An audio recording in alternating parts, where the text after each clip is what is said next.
Look into my eyes and tell me that there is no healthcare crisis in my province of Nova Scotia. I dare you.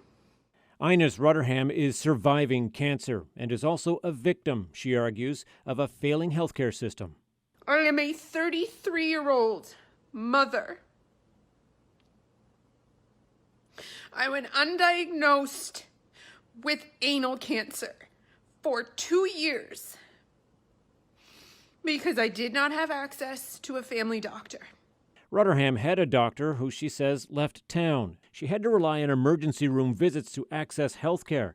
She says she went to 3 ERs before, in her words, someone would listen to her.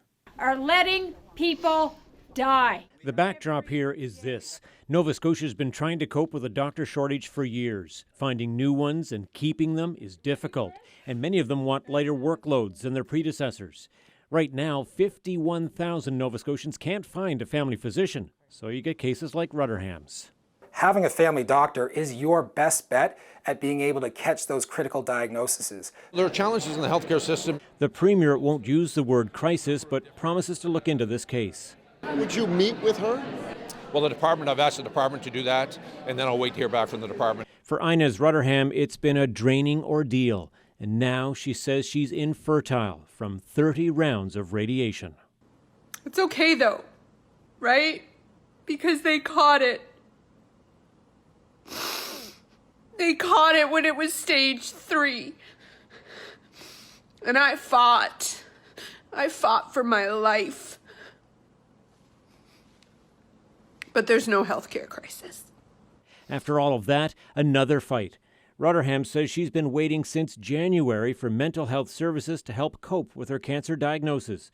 She finally got an appointment for July. Tom Murphy, CBC News, Halifax. Now, Tom mentioned the 51,000 Nova Scotians who can't find a family doctor. Those are just the ones on a formal family doctor wait list. It's about 5% of the population. But in 2017, more than twice that number, about 13% of Nova Scotians, said they didn't have a regular healthcare provider. And compared to the national average, that's doing pretty well. Consider Quebec.